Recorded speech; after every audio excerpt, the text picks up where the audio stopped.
అది కాదే, ఇప్పటికిప్పుడు అంత కాస్ట్ పెట్టి కొనాలంటే ఎలా? నా దగ్గర డబ్బు కూడా లేదు. కొనాల్సిన పని లేదు బావా, కొట్టేస్తే సరిపోతుంది.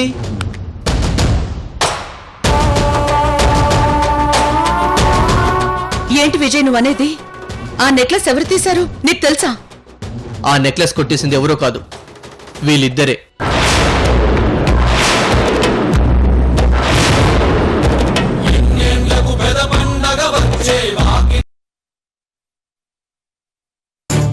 అవునమ్మమ్మా, రాత్రి బాగా లేట్ అయిందని విజయ్ని నేనే గెస్ట్ రూమ్ లో పడుకోమని చెప్పాను. సరేనని గెస్ట్ రూమ్ లో పడుకున్నాను. అర్ధరాత్రి సమయంలో ఏదో వినిపించి మెలకు వచ్చింది. లేచి బయటకొచ్చి చూసేసరికి వీళ్ళిద్దరూ భార్గవి మేడం రూమ్ లోకి వెళ్ళడం చూశాను.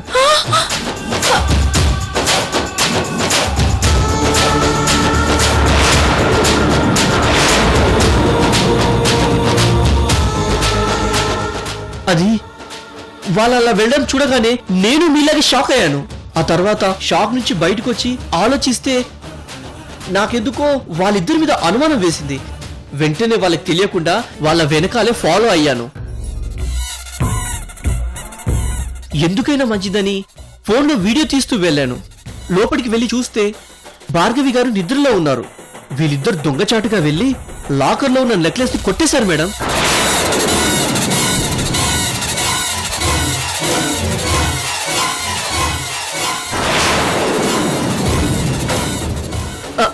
కావాలంటే వీడియో కూడా తీశాను, చూడండి మేడం.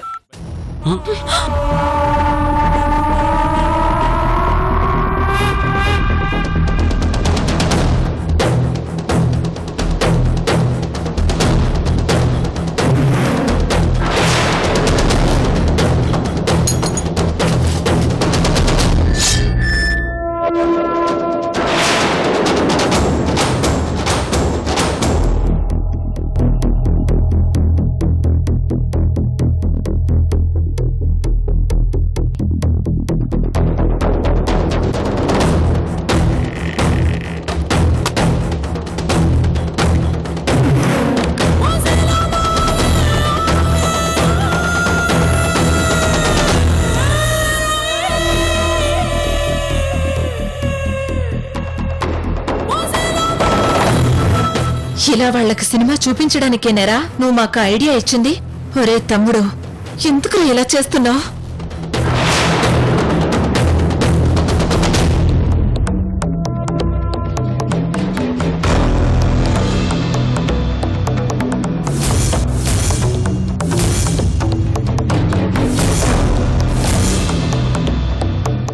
నేను అప్పుడే అరిచి గోల చేసి వీళ్ళిద్దరిని పట్టించాలనుకున్నాను. కానీ అలా చేస్తే వీళ్ళు అప్పటికప్పుడు ఏదో ఒక మాయ చేసి తప్పించుకుంటారు. రెడ్ హ్యాండెడ్ గా వీళ్ళని మీకు పట్టించాలనే నేను ఇప్పటి వరకు ఆగాను మేడం. ఒరే, నువ్వే దొంగతనం చేయమని సలహా ఇచ్చి ఇప్పుడేంట్రా ఇలా రివర్స్ అవుతున్నావు? నేను రివర్స్ అవడం ఏంటక్క? మీరు దొంగతనం చేసి నన్ను ఇరికించాలని చూస్తున్నారా?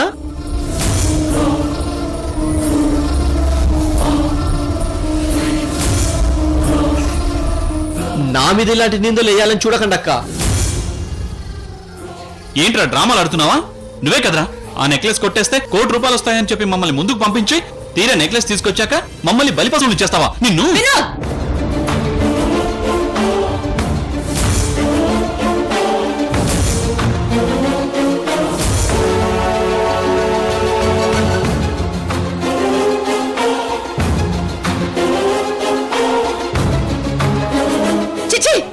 మిమ్మల్ని కొట్టాలంటే కూడా అసహ్యం వేస్తోంది. దొంగతనం చేసిందే కాకుండా ఇప్పుడు తప్పించుకోవాలని చూస్తారా? పైగా ఎవరో దొంగతనం చేయాలని చూసారని మమ్మల్ని అందరినీ నమ్మించాలని చూస్తారా?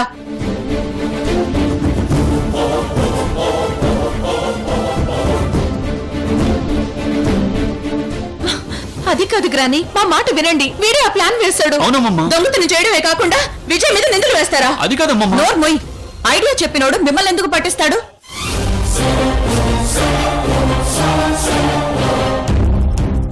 ఇంటి దొంగని ఈశ్వరుడైనా పట్టుకోలేడంటారు, కానీ ఈ విజయ్ పట్టించాడు. ఎందుకురా ఇంత పని చేశారు? అంతగా డబ్బు అవసరమైతే ఎంత డబ్బు కావాలన్నా అమ్మిచ్చేది కదా. ఇలా నీ ఇంట్లో నువ్వే దొంగతనం చేస్తావా? చిచి.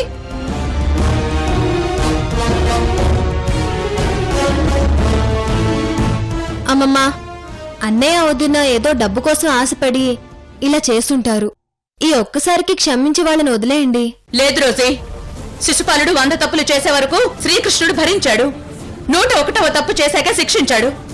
నేను కూడా వీళ్ళ విషయంలో చాలా తప్పులు భరించాను. ఇప్పుడు శిక్షించాల్సిందే.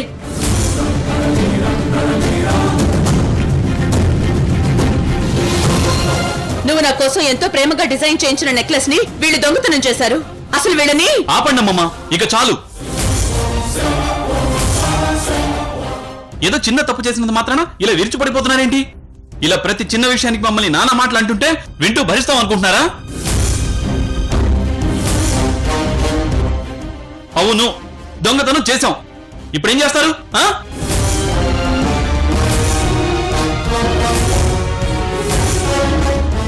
ఈ ఇంటికి ఆస్తి మొత్తానికి ఏకైక వారసుని నేనే.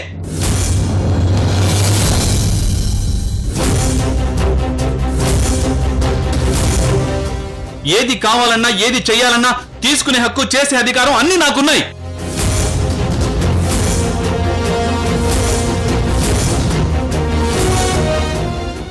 అందుకు మీ ఎవరి పర్మిషన్ నాకు అక్కర్లేదు.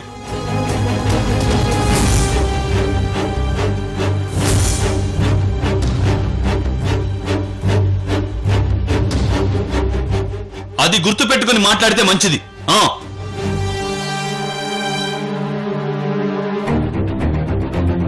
తప్పు చేసిందే కాక మమ్మల్ని ఎదిరిస్తున్నావేంట్రా?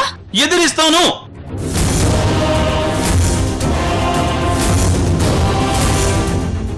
అవసరమైతే ఏమైనా చేస్తాను. అయినా పరా ఇంట్లో తీస్తే దొంగతనం అవుతుంది, కానీ నా ఇంట్లో తీస్తే దొంగతనం ఎలా అవుతుంది?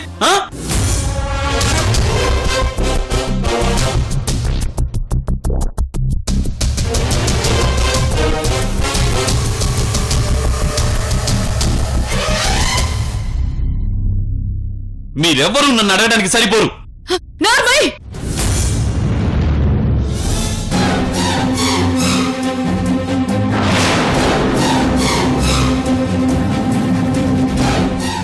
అసలు నువ్వు మాకు దేంట్లో సరిపోతావో చెప్పరా?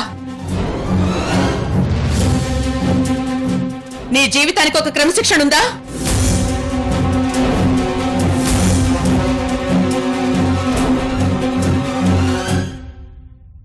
ఒక పంచువాలిటీ ఉందా?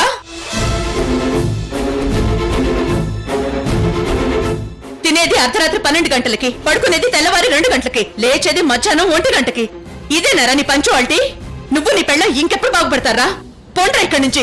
మేం కదలం, ఇది మా ఇల్లు.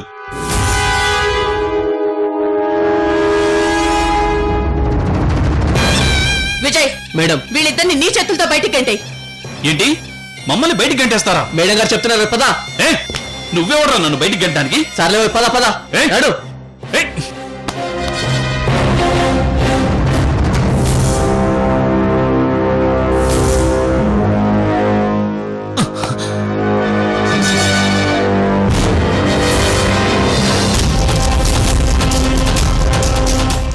మమ్మల్ని గెంటేస్తారు కదా, మిమ్మల్ని ఊరికే వదలను.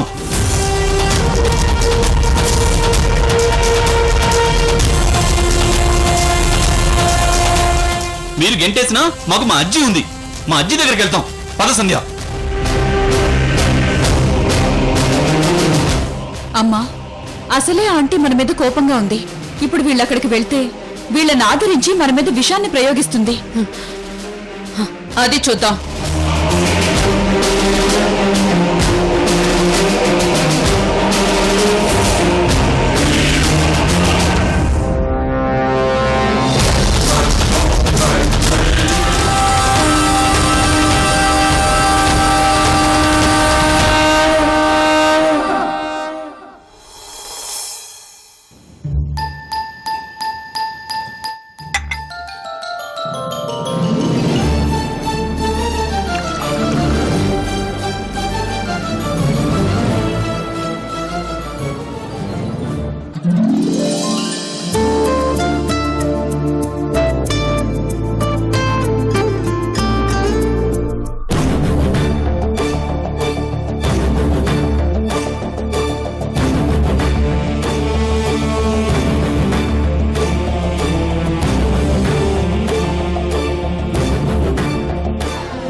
అన్నయ్య వదిన బాగున్నారా? బాగున్నావమ్మా. హాయ్ అజ్జీ, ఎలా ఉన్నారు?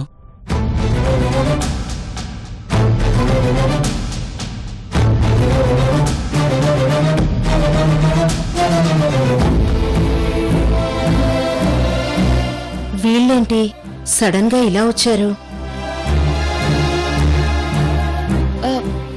అన్నయ్య రా టిఫిన్ చేద్దు గాని. అలాగేనమ్మా, ఆ, రా. కూర్చోండి.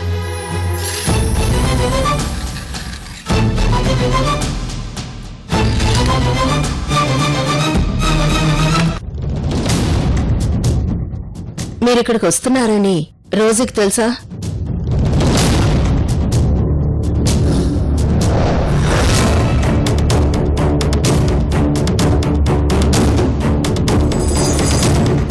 ఎందుకంటే ఈ ఇంట్లోకి ఎంట్రీ ఇచ్చారని తెలిస్తే ఆ ఇంట్లోకి ఎంట్రీ ఉండదు.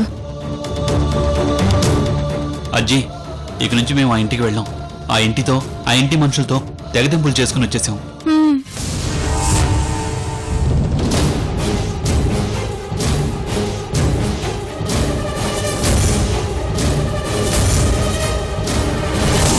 తెగతింపులు చేసుకుని వచ్చారా?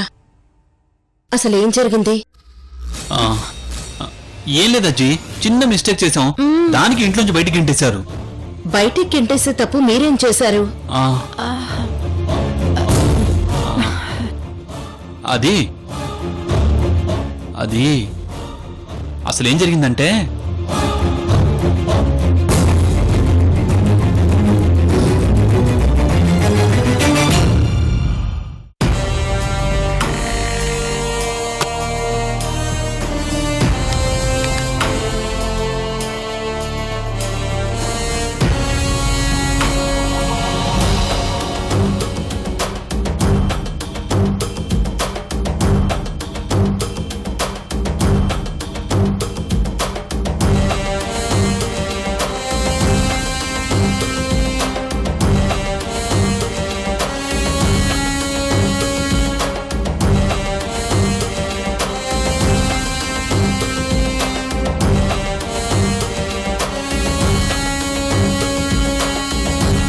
చూడజ్జీ, చిన్నవాణ్ణని కనికరం లేకుండా సొంత మనవాణ్ణి బయటికి గింటేసింది.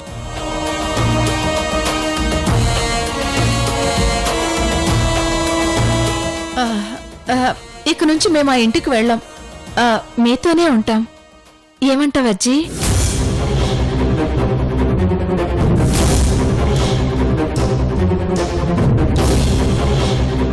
ముందు మీరు టిఫిన్ చేయండి, తర్వాత మాట్లాడుకుందాం.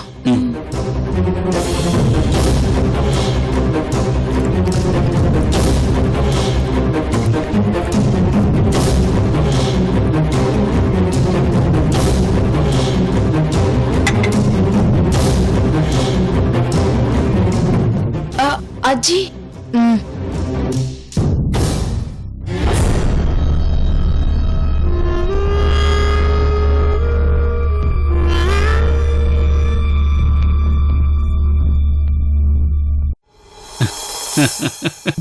టిఫిన్ బాగుంది కదా? అవును వినోద్, నేనైతే ఫుల్ గా లాగించేశాను.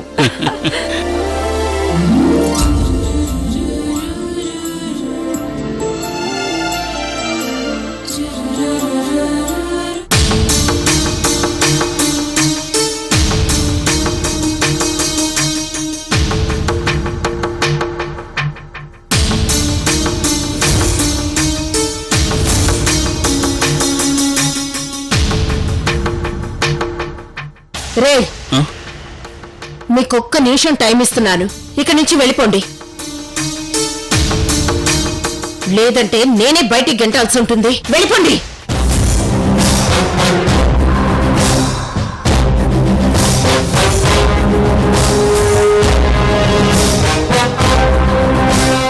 అజ్జీ, మీరు కూడా మమ్మల్ని బయటికి వెళ్ళిపోమంటున్నారా? ఇది చాలా అన్యాయం. నార్మీ,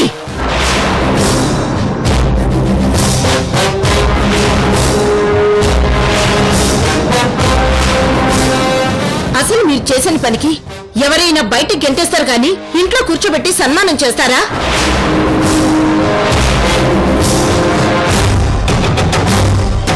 అయినా సొంతింట్లో కన్నం వేయాలని నీకెలా అనిపించిందిరా? ఇంత వయసు వచ్చినా ఎలా ప్రవర్తించాలో నీకు తెలీదా?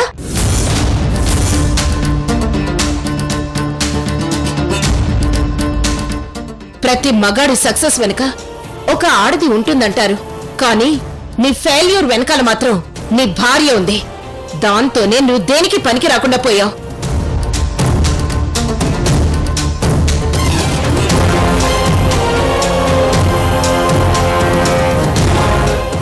నీలాంటి వాడు ఉన్నా ఒక్కటే, లేకున్నా ఒక్కటే. అందుకే రోజీ బాగా ఆలోచించి ఈ నిర్ణయం తీసుకున్నట్టుంది. నేను అదే చెప్తున్నాను. ముందు మీరిద్దరూ ఇక్కడి నుంచి వెళ్ళిపోండి. అజ్జీ, నువ్వు కూడా మమ్మల్ని అవమానిస్తున్నావు. ఏదో గతిలోకి ఇక్కడికి వచ్చామని నాన్న మాట్లాడుతున్నావు. ఇదేం బాలేదు.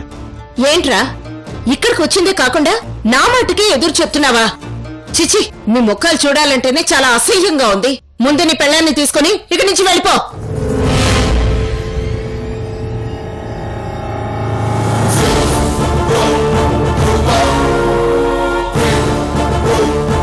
వెళ్తాం అజ్జీ, వెళ్తాం. అక్కడ అమ్మమ్మ, ఇక్కడ నువ్వు నన్ను చాలా అవమానించారు. మీరిద్దరు నన్ను అవమానించినందుకు పశ్చాత్తాపడేలా చేస్తాను. అది గుర్తు పెట్టుకోండి. పద సంధ్య. అన్నయ్య ఒక్క నిమిషం. అజ్జీ నువ్వేం మాట్లాడుకో, వాళ్ళని వెళ్ళనివ్వు.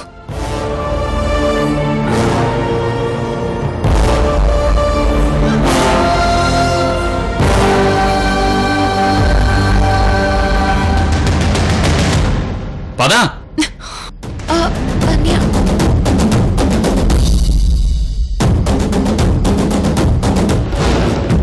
ఏంటజ్జీ, అన్నయ్య వదిలిని ఇక్కడికి వస్తే అలా పంపించేసావేంటి? చూడమ్మా, బిందెడు మంచినీళ్ళలోకి ఒక గ్లాస్ మురికి నీళ్లు కలిపితే ఆ నీళ్లన్నీ వేస్ట్ అవుతాయి. వాళ్ళిక్కడున్నారంటే ఇక్కడ కొత్త కొత్త ప్రాబ్లమ్స్ వచ్చే అవకాశం ఉంది. అందుకే వెళ్ళమన్నాను.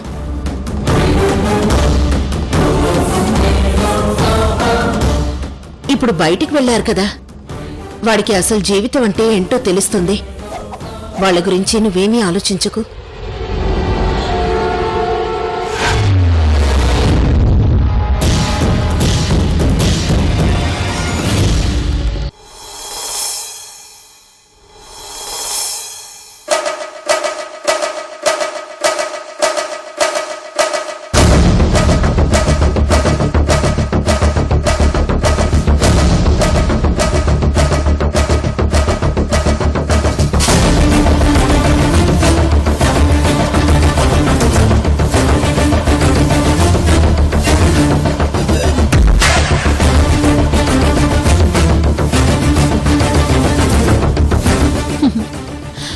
రా విజయ్.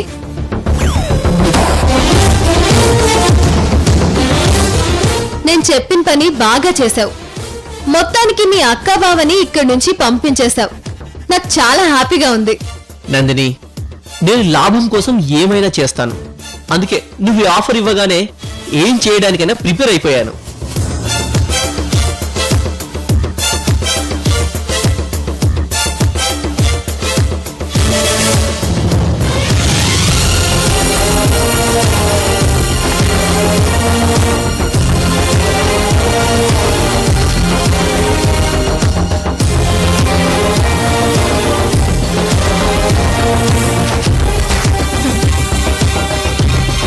ఇదిగో, నువ్వు చేసిన పనికి గిఫ్ట్ గా ₹1,00,00,000 ఇస్తున్నాను, తీసుకో.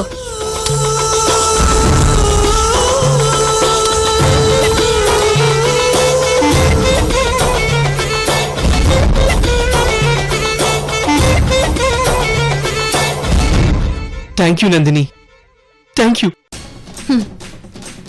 It's okay. అవును నందిని, తెలియక అడుగుతున్నా, మా అక్క బావని ఇంట్లోంచి ఎందుకు పంపించేశావు?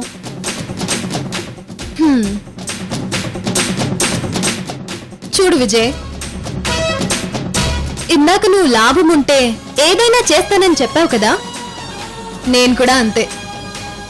ఇక్కడి నుంచి మీ అక్క బావ వెళ్ళిపోతేనే నాకు లాభం. అందుకే వాళ్ళని ఇక్కడి నుంచి పంపించేశాను.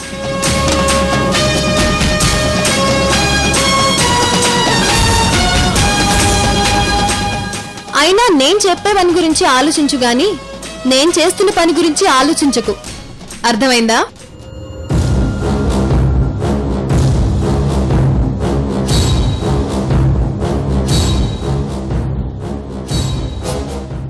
అర్థమైంది నందిని. వెళ్ళొస్తాను.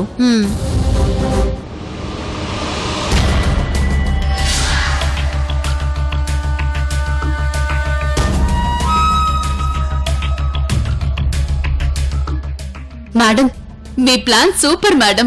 చాలా తెలివిగా ఆ సంధ్యా వినోద్లని ఇక్కడి నుంచి పంపించేశారు.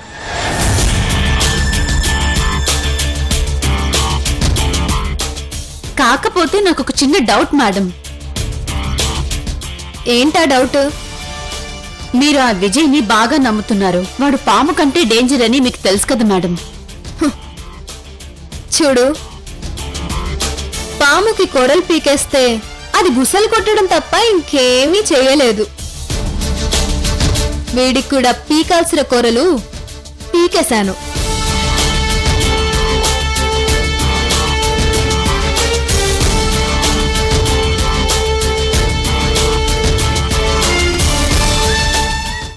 అమ్మా, అమ్మా? ఎవరే నీకమ్మా? అసలు మనిద్దరి మధ్య ఏ బంధం ఉందని నువ్వు అలా పిలుస్తున్నావు? ఏదో నా కూతురు ఫ్రెండ్గా కొన్నాళ్ళు నువ్వు నన్ను అమ్మా అని పిలిచినంత మాత్రాన నేను నీకు అమ్మనైపోతానా? నువ్వు నా కూతురు అయిపోతావా?